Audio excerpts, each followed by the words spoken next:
Iowa State by 15, and that was problematic for them as they were favored to win that game. Weren't sure if this was going to be the same team. Of course, this is another team that lost their quarterback, G.J. Kinney, from last season.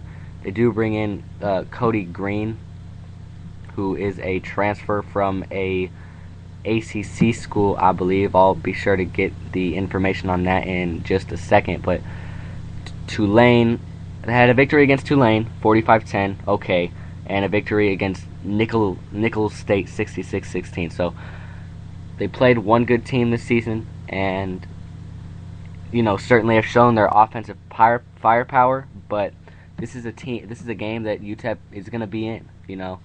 There's not going to be a game this season like there was last season where UTEP is pretty much out of the game at halftime. UTEP gave up 40-plus points 4 times last year. 4 times. Absolutely inexcusable. I don't see them giving up 40 to any team this season. They've already faced the best offenses they're going to face, and barring any serious defensive injuries, obviously Richard Spencer out, we'll get more on that, but barring any serious injuries on the defensive side of the ball, this defense should be able to be one of the most solid defenses in Conference USA.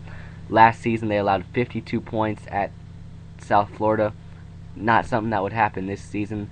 South Florida was ranked last year, but certainly not as hostile of environments as Ole Miss and Wisconsin, along with that home game against Oklahoma.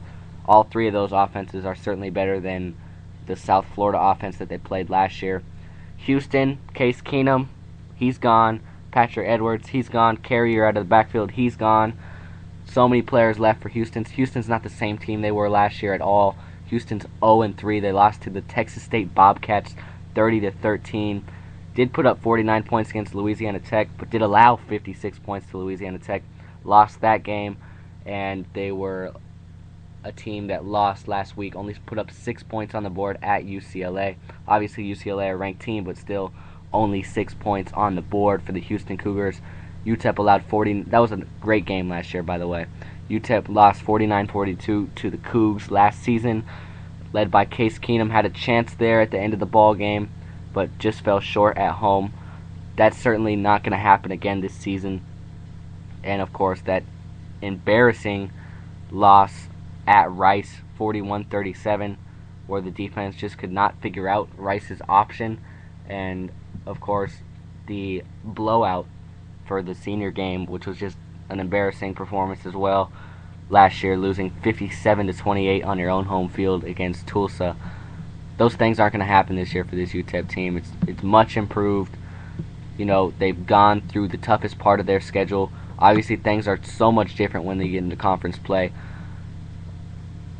But the intensity level is already been turned up for this team. This team has already gone through adversity this season, and this team has faced 3 of the best opponents that you could get on a non-conference schedule.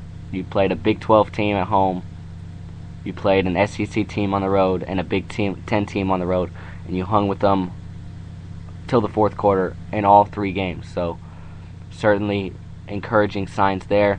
After the game at Tulsa, the Tulsa game is a Thursday night game as well. You come home and play Tulane for your homecoming game. Should be an easy win.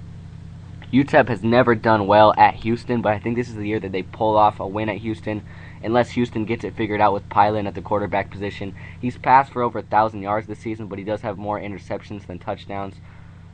Running game hasn't been able to get going for Houston. Houston is a tough place to play at, but obviously not what they were last year. That should be another game that UTEP will win, and this is the best team that UTEP's going to play in conference is the UCF Knights. UCF led by Blake Bortles, their quarterback, who played against UTEP in the last game of the season, spoiled UTEP's chance to go to a bowl game at the last game of the season last year. This Bortles has put up 668 yards in the air this season for 7 touchdowns. Storm Johnson on the ground has been huge for them. Murray, their starting tailback, has been out with an injury, but he should be back by the time UCF and UTEP hook up on November 10th in El Paso. Storm Johnson, the Miami of Florida, transfer in the backfield. But certainly another game that UTEP can win, and this is all proven by the strong play that they've had against these three BCS schools. And certainly there's not going to be a bigger school that they're going to face again this season. And they're going to be in all of their games at the very least and should be able to go to a bowl game if they can stay healthy and continue playing the way they are. Then you travel to a Southern Miss team that's completely depleted. They lost their starting quarterback last year, Andy Davis, to the NFL. And the only really impact player they bring back is Tracy Lampley, who can do so many things. Reminds me of DeAnthony Thomas. Obviously not the same skill set as DeAnthony Thomas does have for the Oregon Ducks, but certainly is an impact player, a great receiver. He's only caught the ball 4 times this year, as really Southern Miss has had a lot of quarterback issues. Their quarterback Campbell's only passed the ball 32 yards, only 32 attempts for 214 yards, but was injured at the end of the game last week against East Carolina. Alford will be asked to step into that role if Campbell is not able to go today, as they are at Western Kentucky, who did knock off Kentucky last week. So certainly a Southern Miss 0-3 start is not out of the question. And then you close out the season at home against Rice.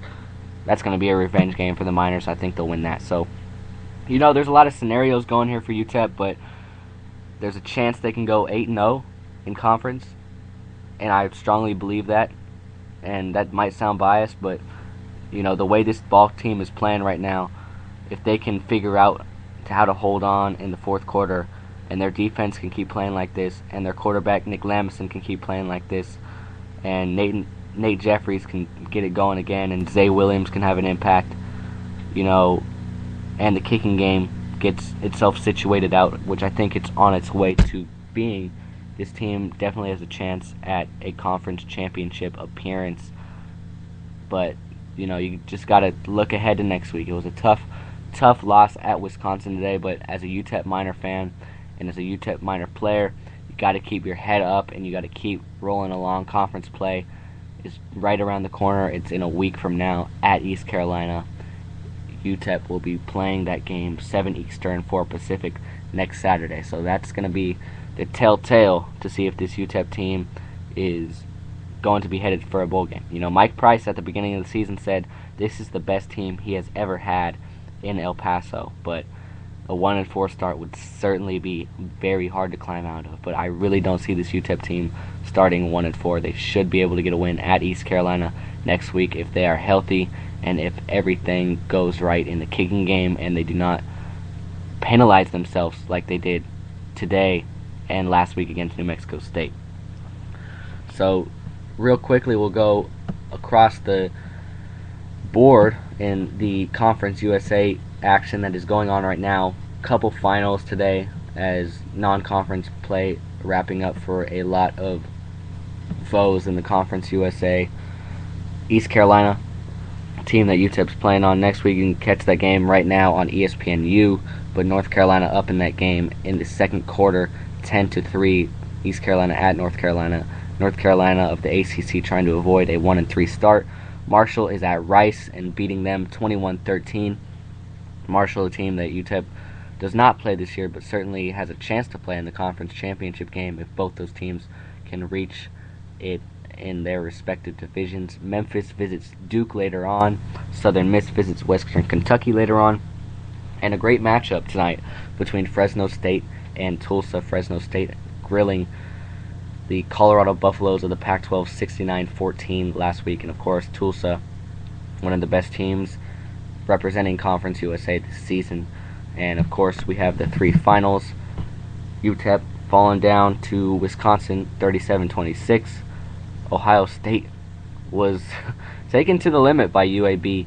Ohio State was able to pull out 29-15, and Ole Miss was able to shut out Tulane, and Tulane missing their quarterback, and we continue to pray for their safety, Devon Walker, who had a serious injury last week, had to have spinal surgery. We hope he's doing better, but Ole Miss a 39-0 victory at the Superdome against Tulane, who starts out 0-3.